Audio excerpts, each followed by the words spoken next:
नमस्कार मित्रों, मैं डॉक्टर राजकुमार संस्कृत सौर्यम चैनल में आपका हार्दिक स्वागत एवं अभिनंदन करता हूं। मित्रों, मेरे चैनल पे यदि आप पहली बार आए हों तो मेरे चैनल को आप सब्सक्राइब लाइक कर लें, जिससे कि गुरुजनों का विशिष्ट व्याख्यान, शास्त्रों का पंक्तिशः अध्ययन का वीडियो जैसे ही हम अपलोड करें वो तत्क्षण आपको नोटिफिकेशन के रूप में प्राप्त हो जाए। अपने इष्ट मित्रों को भी वीडियो शेयर करें जो संस्कृत अनुरागी हैं, जो विश्वविद्यालय महाविद्यालय के जो छात्र हैं, उन सबको, जो प्रतियोगी छात्र हैं, सबको इस अधिक से अधिक लोगों के पास लाभ मिले। मित्रों, आज के जो विशिष्ट वक्ता हैं, उस विशिष्ट वक्ता का मैं संस्कृत सौर्यम चैनल की तरफ से, अपने पूरी टीम की तरफ से उनका हार्दिक स्वागत एवं अभिनंदन करता हूं। आइए मित्रों, हम चलते हैं एक विशेष व्याख्यान की तरफ। धन्यवाद मित्रों। नमस्कारः, नमो नमः। रत्नाकराधोत्पदां हिमालयकिरीटिनीं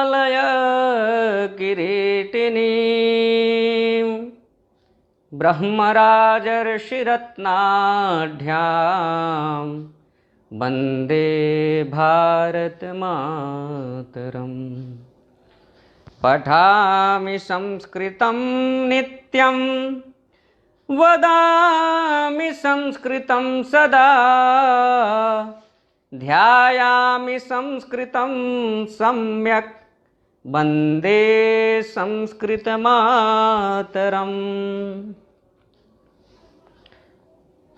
अद्य सरल संस्कृत संभाषणस्य आवश्यकता महत्वं च। तर्हि सरल संस्कृत विषये वयं पूर्वं चर्चां कृतवन्तः। अद्य संभाषणस्य महत्वं, संस्कृत संभाषणस्य महत्वं, संस्कृत संभाषणं किमर्थम् इति समाजे प्रश्नाः भवन्ति।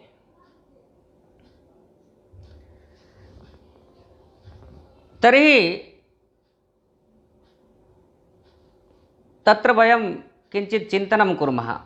यथाशक्ति अहं वक्तुं प्रयत्नं करोमि। आधुनिकयुगे अपि संस्कृतस्य आवश्यकता का अस्ति, तथा च संभाषणस्य महत्त्वं किं। संस्कृतस्य आवश्यकता तु भिन्नः विषयः, किन्तु संभाषणं किमर्थं, तस्य संभाषणेन किं सम्भवति, किमर्थं संस्कृतेन संभाषणं करणीयं, तस्य महत्त्वं किम्। तर्हि समाजे एका धारणा अस्ति, संस्कृत भाषा कठिना भाषा इति एका धारणा। नाम यः कोऽपि गुरुकुले वा काश्यां वा एवं 10-20 वर्षाणि निवासं कृत्वा आचार्याणां सेवां कृत्वा यः अथक परिश्रमं करोति, चतुर्वादने प्रातः उत्थाय संध्यादिकं कृत्वा पूजा पाठनं कृत्वा सः एव संस्कृतेन कदाचित् वक्तुं समर्थः, सर्वेपि न। यतोहि ते समाजे पश्यन्ति अपि संस्कृतेन उपाधिं प्राप्तवन्तः, शास्त्रे उपाधिं प्राप्तवन्तः, आचार्य उपाधिं प्राप्तवन्तः, तथापि तेषां वदन सामर्थ्यं न भवति। शास्त्र ज्ञानं भवति, शब्दानां ज्ञानं भवति, क्रियापदानां सम्यक् ज्ञानं भवति, किन्तु वदनकाले तेषां क्लेशः भवति। तर्हि एका धारणा, संस्कृत भाषा कठिना भाषा।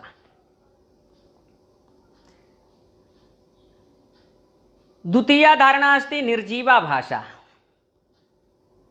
नाम मृता भाषा इति वक्तुं शक्यते।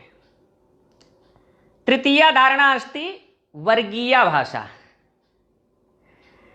समाजे एका धारणा सज्जाता, संस्कृतं नाम केवलं ब्राह्मणानां भाषा, वर्गीया भाषा नाम ब्राह्मणानां भाषा, एकस्य वर्गस्य भाषा। संस्कृतं सर्वेषां भाषा नास्ति, अतः वर्गीया भाषा।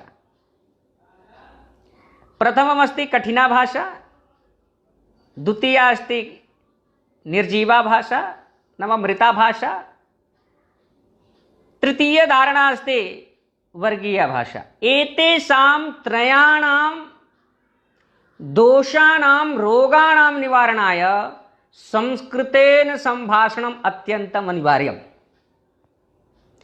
एते त्रयः अपि रोगाः संस्कृतसम्भाषणेन स्वमेव अपगच्छति।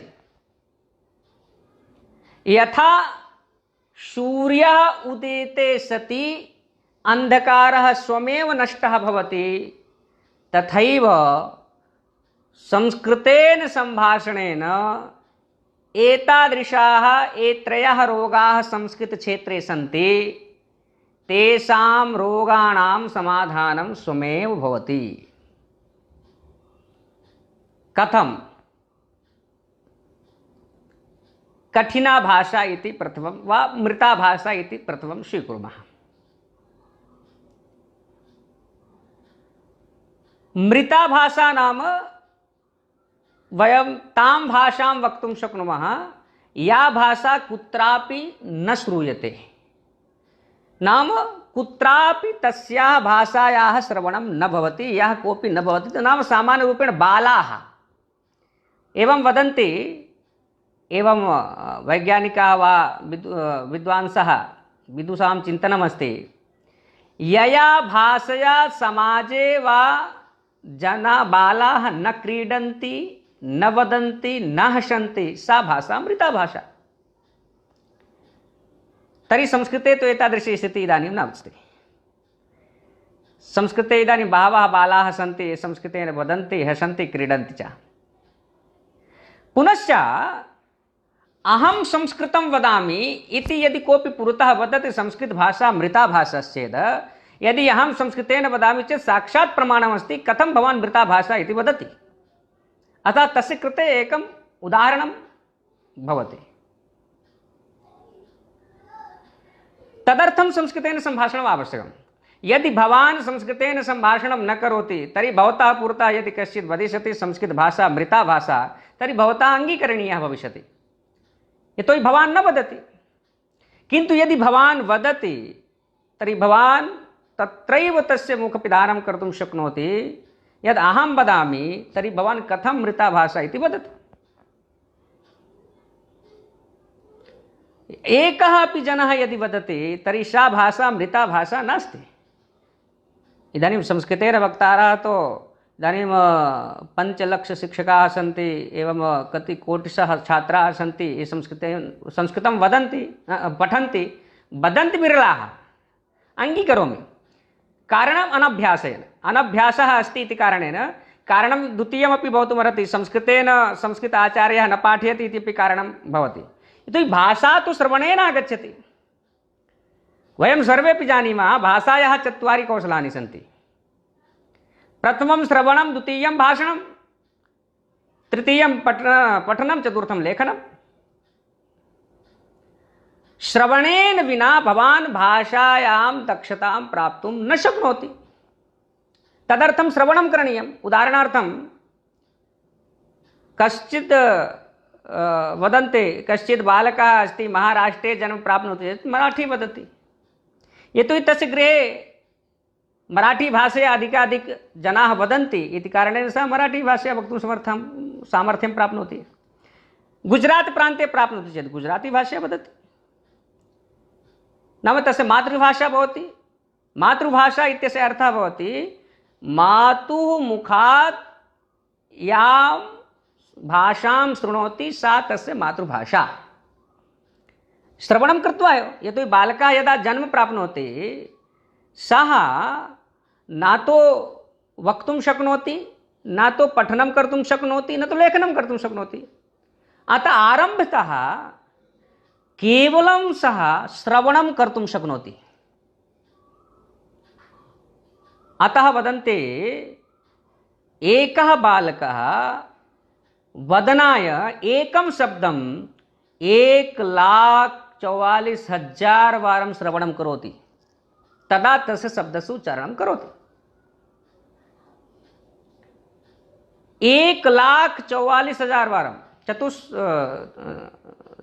44 वारं सहस्रवारं नाम 1,00,000 शृणोति तदा सः वदन सामर्थ्यं प्राप्नोति। अतः वयं सर्वेपि जानीमः प्रथम सामर्थ्यं सः श्रवण सामर्थ्यं प्राप्नोति। किन्तु वयं यदा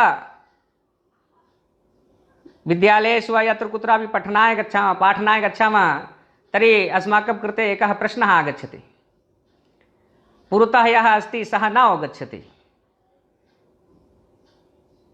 सः एकदिनं न अवगमिष्यति, दिनद्वयं न अवगमिष्यति, दिनत्रयं न अवगमिष्यति।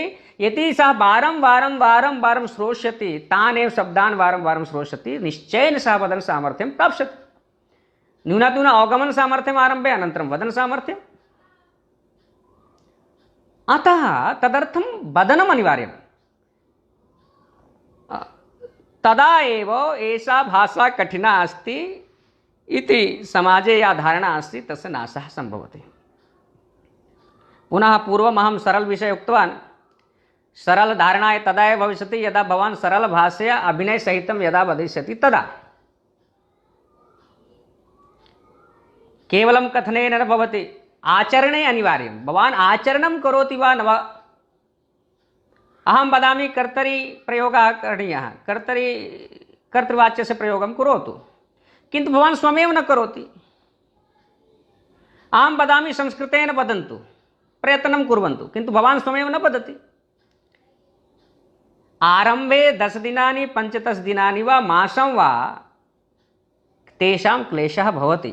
अनन्तरं शनैः संस्कृतं कठिनम् अस्ति इति भावः गच्छति। अहम् उदाहरणरूपेण अहं स्वयमेव अस्मि। अहं स्वविद्यालये तथैव कृतवान्। आरम्भे तेषां लघु लघु बट्लर् संस्कृतं कृत्वा पुनश्च निरन्तरं संस्कृतेन पाठनं कृत्वा इदानीं लघु लघु बालान् अपि संस्कृतेन पाठयामि, क्लेशः न भवति। तेषां यत्र समस्या भवति हस्तम् अवगमनसामर्थ्यं तु पूर्णं भवति, वदनसामर्थ्यं किञ्चित् क्लेशः कालान्तरे भवति।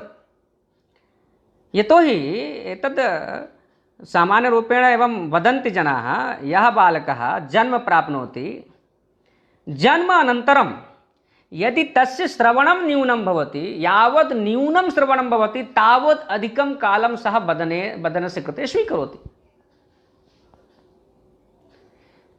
किञ्चित् कश्चित् बालकः अस्ति, जन्मानन्तरं तं बालकं स्वीकृत्य वने त्यजतु। वने यदि सः ध्वनिं न श्रोष्यति तर्हि सः कथं वदनं करिष्यति? तस्य वदनसामर्थ्यं न आगमिष्यति। अतः वदन्ति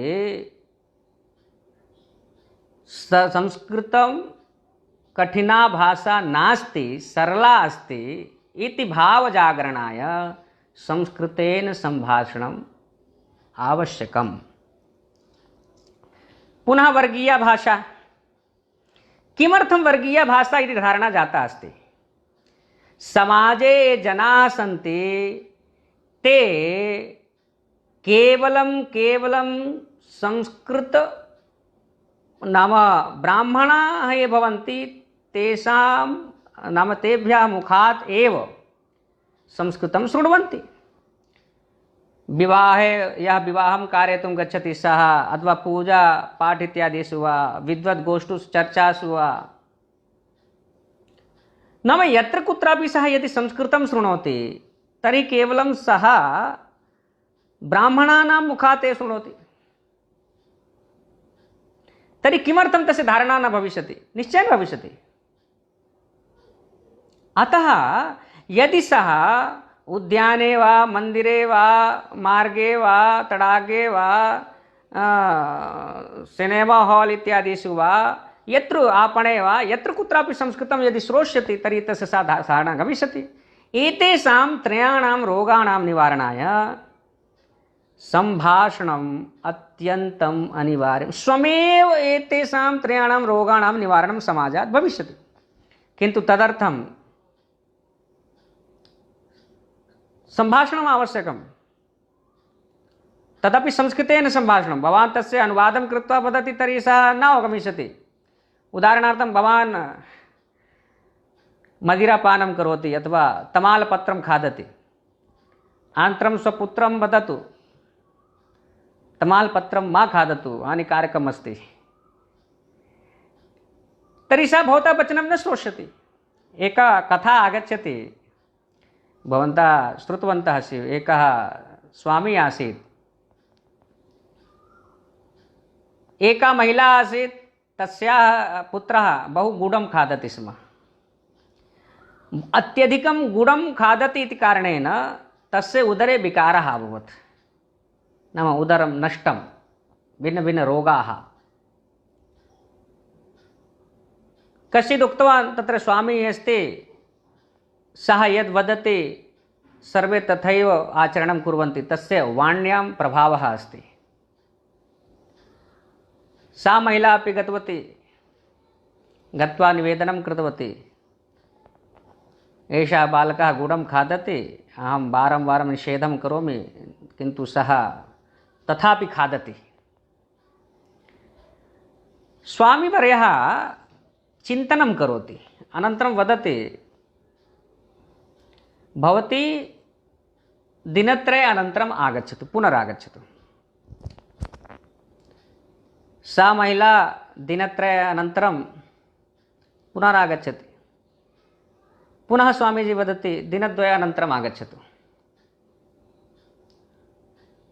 सा पुनः दिनद्वयानन्तरम् आगतवती। एवं कृत्वा द्वित्रिवारं यदा सा गतवती, तदा एकस्मिन् दिने पुनः स्वामीजी बालकं स्वीकृतवान्, अनन्तरम् उक्तवान्, गुडः न खादनीयः। यदि गुडं खादति तर्हि स्वास्थ्याय हानिकारकं भवति, अतः भवान् गुडं न खादतु। अनन्तरं महिलाम् उक्तवान्, नयतु, एषा गुडं न खादिष्यति। महिला चिन्तयति, एषः कीदृशः जनः, मां त्रिवारं प्रेषितवान्, अद्य केवलम् एतावदेव उक्तवान्, गुडः न खादनीयः, गुडं मा खादतु, गुडं हानिकारकं भवति। एषः पूर्वं प्रथमदिने किमर्थं न उक्तवान्? एकमेव वाक्यं वक्तव्यमासीत्, तर्हि प्रथमदिने अपि वक्तुं शक्नोति स्म, किन्तु अद्य एकं वाक्यम् उक्त्वा प्रेषितवान्। तस्याः मनसि प्रश्नः आगतः। सा महिला उक्तवती, स्वामीवर्य, एकमेव वाक्यं वक्तव्यमासीत्, तथापि भवान् मां त्रिवारम् आहूतवान्, किमर्थम्? स्वामीजी हसति, अनन्तरं वदति, प्रथमदिने तदर्थं न उक्तवान्, तस्मिन् दिने अहमपि गुडं खादामि स्म। अहं दिनत्रयं प्रयत्नं कृतवान् गुडं त्यक्तुं, किन्तु पुनः एकदिनं दिनद्वयं त्यक्तवान्, तृतीयदिने पुनः स्वीकृत्य किञ्चित् खादितवान्। द्वितीयवारं यदा आहूतवान्, तदापि मम मनः बहु व्याकुलमासीत्। अहं किञ्चित् खादितवान्, किन्तु इदानीं यदा अहम् आहूतवान्, तदा किञ्चिदपि अहं पूर्णतया त्यक्तवान्। मम मनसि गुडस्य विषये चिन्तनं समाप्तम्। अतः इदानीम् अहम् उक्तवान्, इदानीम् एषः गुडं न खादिष्यति। नाम भवान् यदि संस्कृतेन वदति, सरलभाषया वदति, सर्वत्र वदति, तर्हि समाजे एषा या धारणा अस्ति संस्कृतसम्भाषणस्य महत्त्वं किं, सा धारणा नष्टा भविष्यति। संस्कृतभाषा मृता भाषा इति धारणा समाप्ता भविष्यति। संस्कृतभाषा कठिना भाषा इति धारणा समाप्ता भविष्यति। संस्कृतभाषा वर्गीया भाषा इति धारणा समाप्ता भविष्यति। यतो यत्र कुत्रापि सः यदि तस्य श्रवणपथे आगमिष्यति, तर्हि तस्य मनसि एषः विचारः न आगमिष्यति। तर्हि एकं तु ते एतादृश नाम अभावं वा दृश्यं ते पश्यन्ति। संस्कृतशब्दानां शब्दान् तु वयं वदामः, किन्तु न जानीमः, वयं संस्कृतेन एव वदन्तः स्मः। पुनश्च तस्य निमित्तम् उक्तमपि अस्ति, भाष्यते इति भाषा। संस्कृतभाषा अस्ति इति यदि भवान् समाजे प्रतिपादयितुम् इच्छति, तर्हि भवता वदनं करणीयमेव, नो चेत् भाषा नास्ति। संस्कृते सूक्ति अपि अस्ति, भाष्यते इति भाषा, लिख्यते पठ्यते इति न। भाषणं करोति तदा एव सा भाषा अस्ति इति प्रतिपादयितुं शक्नोति। यथा उदाहरणार्थम् अत्र उदाहरणं वदामि, कथम् एतत् शरीरमस्ति इति चिन्तयतु। इदं शरीरम्, एतस्मिन् शरीरे यदि भवता एकं नेत्रं नास्ति चेदपि भवता कार्यं चलिष्यति, वा नेत्रद्वयमपि नास्ति चेत् कार्यं चलिष्यति, नासिका नास्ति चेदपि कार्यं चलिष्यति, हस्तः नास्ति चेदपि कार्यं चलिष्यति, पादः नास्ति चेदपि कार्यं चलिष्यति। किन्तु एतस्मिन् शरीरे यदि प्राणाः न सन्ति, चिन्तयतु, एतस्मिन् शरीरे यदि प्राणाः न भवन्ति तर्हि एतस्य शरीरस्य महत्त्वम् अस्ति किम्? नास्ति। सम्पूर्ण महत्त्वं समाप्तं। शरीरं पुनः जनाः एकदिनमपि गृहे स्थापयितुं न इच्छन्ति। भवता पत्नी भवतु न भवतु वा, पुत्रः भवतु वा, यः कोऽपि प्रेमी स्यात्, कियदपि स्नेहितः स्यात्, किन्तु भवता शरीरे यदि प्राणाः न सन्ति तर्हि एतस्य शरीरस्य महत्त्वं समाप्तम्। तथैव भाषायाः गतिः। भाषायाः यदि वदनं न भवति तर्हि सा भाषा नास्ति इति निश्चयेन जाने। यथा शरीरे प्राणानां महत्त्वम् अस्ति, तद्वदेव भाषायां भाषणस्य महत्त्वम् अस्ति। सा भाषा अस्ति इति यदि भवान् सम्पादयितुम् इच्छति तर्हि वदनम् अनिवार्यम्। अतः उक्तमस्ति भाष्यते इति भाषा, लिख्यते पठ्यते इति न। पुनः तदर्थं भाषणस्य आवश्यकता अस्ति, संस्कृतेन सम्भाषणस्य आवश्यकता अस्ति। चतुष्टयम् अभवत्। यथा प्रथमं तु निर्जीवा भाषा अस्ति इति समाजे यदि दूरं कर्तुम् इच्छति तर्हि संस्कृतेन सम्भाषणम् आवश्यकम्। पुनः कठिना भाषा अस्ति इति यदि भावस्य निवारणम् इच्छति तर्हि संस्कृतेन सम्भाषणम् आवश्यकम्। वर्गीया भाषा अस्ति, केवलं ब्राह्मणानां भाषा अस्ति इति यदि समाजे भवान् दूरं कर्तुम् इच्छति तर्हि संस्कृतेन सम्भाषणम् आवश्यकम्। तृतीयं संस्कृतभाषा अस्ति इति यदि प्रतिपादयितुम् इच्छति तर्हि संस्कृतेन सम्भाषणम् अत्यन्तम् अनिवार्यम्। पुनः संस्कृतज्ञातसिद्धिः, तदर्थं संस्कृतेन सम्भाषणम् आवश्यकम्। नाम भवान् संस्कृतज्ञः अस्ति इत्यस्य परिचयः कः? तिलकं वा, शिखा वा, धौतवस्त्रं वा, परिचयः कः? यदि चंदन स्थापनेन, शिखा स्थापनेन, धौतवस्त्रधरणेन यदि सः संस्कृतज्ञः अस्ति, भवान् चिन्तयति तर्हि भवान् अन्यथा चिन्तयति। तर्हि लालू प्रसाद यादवः अपि धौतवस्त्रं धरति, मुलायम सिंहः अपि धरति, लालकृष्ण अडवाणी अपि धरति।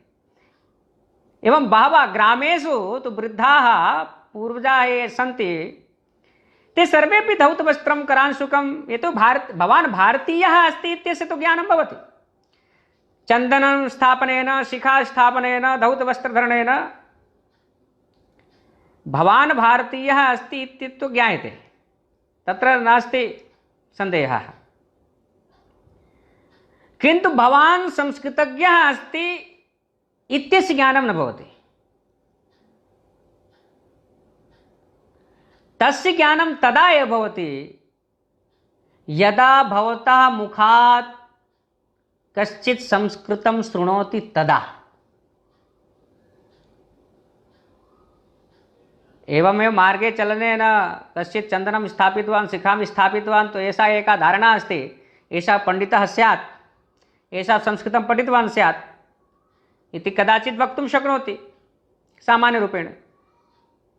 अथवा सा तदा एव चिन्तयति यदा भवता मुखात् सा संस्कृतश्लोकान् शृणोति, संस्कृतमन्त्रान् शृणोति, तदा। यदि सा संस्कृतं न शृणोति, संस्कृतश्लोकान् न शृणोति, संस्कृतमन्त्रान् न शृणोति, तर्हि भवान् पण्डितः अस्ति इति समाजे धारणा न सम्भवति।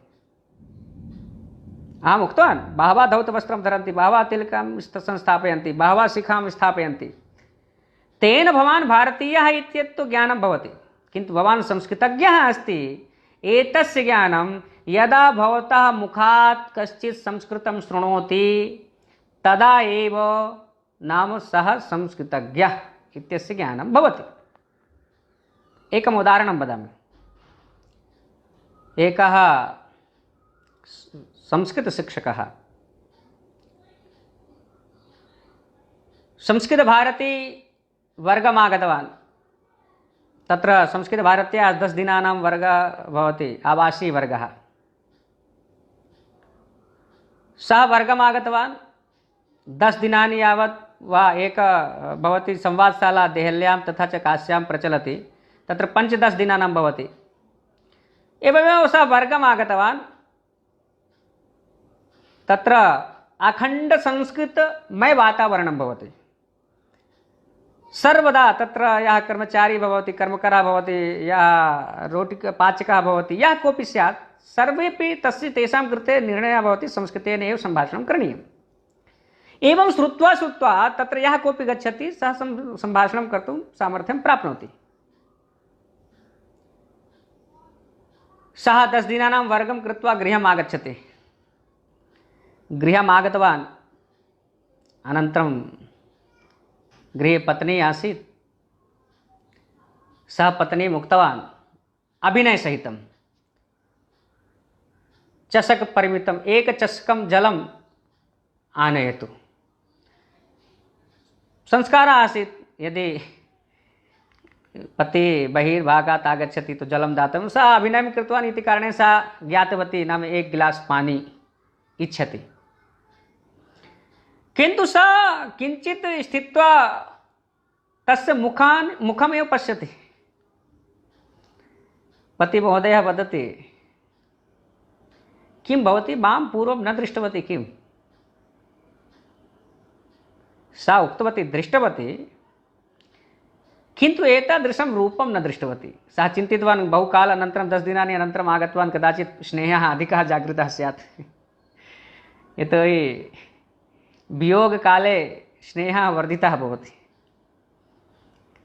तो 10 दिनानाम् अनन्तरम् आगतवान्, तदनन्तरं मेलनम् इति कारणेन पत्नी कदाचित् बहु सम्यक् रूपेण किञ्चित् व्यवस्थितं पश्यति। किन्तु सा उक्तवती न, सा वार्ता नास्ति, किन्तु अहम् अद्य ज्ञातवती यत् भवान् संस्कृतज्ञः अस्ति। इदानीं चिन्तनस्य विषयः अस्ति, पति पत्न्योर्मध्ये प्रगाढसम्बन्धः भवति। वयं चुटकुलामपि श्रुतवन्तः। आरम्भे चन्द्रमुखी, पुनः सूर्यमुखी, पुनः अग्रे। तो तयोर्मध्ये सर्वविधवार्ताः भवन्ति, सर्वविधवार्ताः भवन्ति। किन्तु सा 10-20 वर्षाणां विवाह अनन्तरमपि पति पत्न्योर्मध्ये एतस्य विषयस्य ज्ञानं नास्ति यद् मम पति कस्य विषयस्य शिक्षकः अस्ति। शिक्षकः अस्ति इति जानाति, किन्तु मम पतिवर्यस्य विषयः कः इति सा न जानाति। कारणं सा कदापि तस्य मुखात् संस्कृतं पूर्वं न श्रुतवती। इति कारणेन तस्याः महदाश्चर्यं। सा उक्तवती, अहम् अद्य ज्ञातवती यत् भवान् संस्कृतशिक्षकः अस्ति। भवतः मुखात् संस्कृतं श्रुत्वा नाम संस्कृत ज्ञात सिद्धि नाम एतदेव। यदि सा संस्कृतेन न वदनम् अकरिष्यत् तर्हि तस्य पत्नी कथम् अज्ञास्यत्। नाम एतादृशी स्थितिः भवति। तदर्थं संस्कृतम् आवश्यकं। संस्कृत ज्ञात सिद्धिः।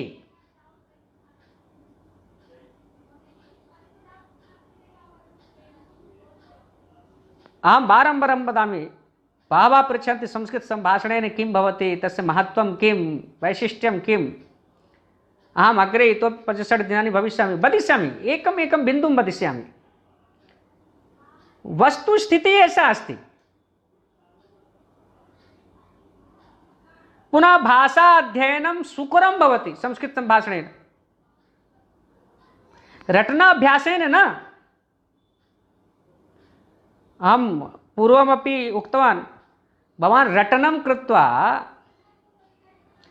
सम्भाषणं कारयितुं सामर्थ्यं न प्राप्स्यति, न अन्यस्मै भवान् प्रेरणां दातुं शक्नोति।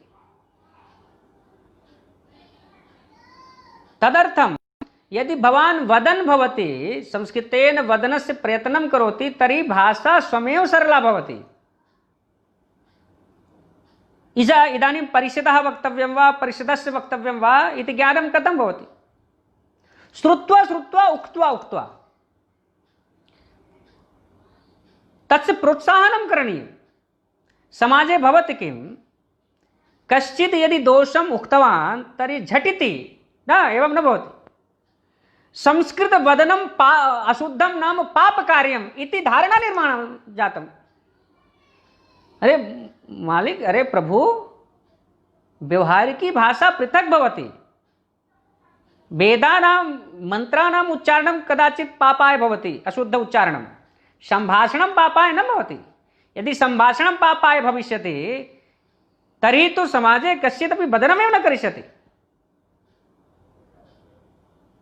सम्भाषणे तो दोषाः मरणपर्यन्तं भवन्ति, तत्र नास्ति कष्टाय। अतः प्रोत्साहन स्थाने तस्य ह्रासः न करणीयः। चिन्तयतु, कश्चित् बालकः यदि,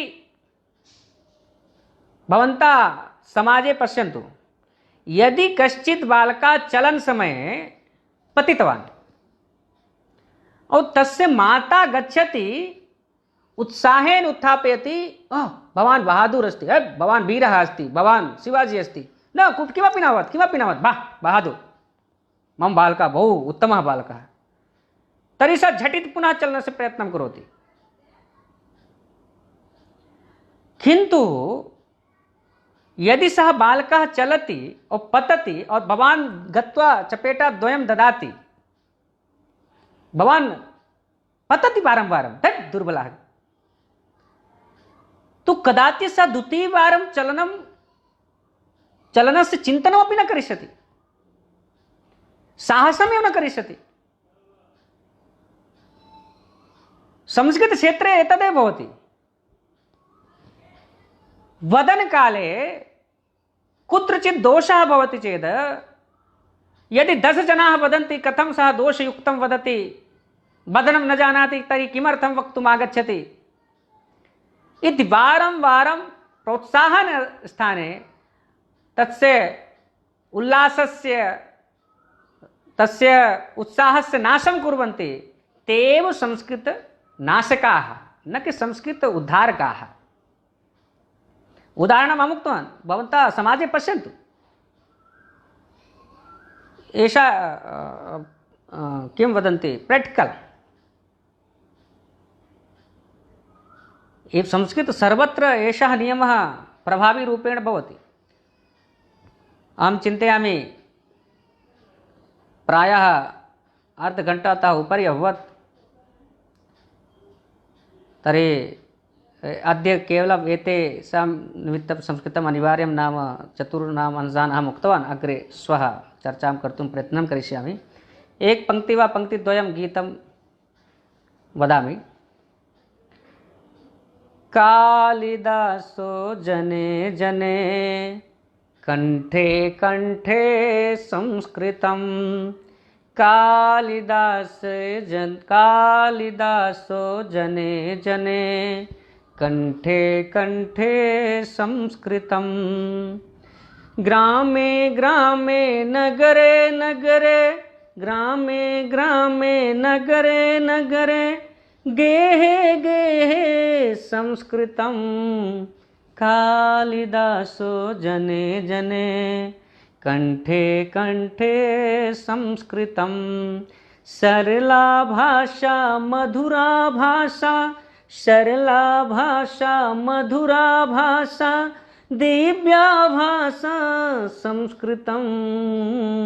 कालिदासो जने जने कंठे कंठे संस्कृतं।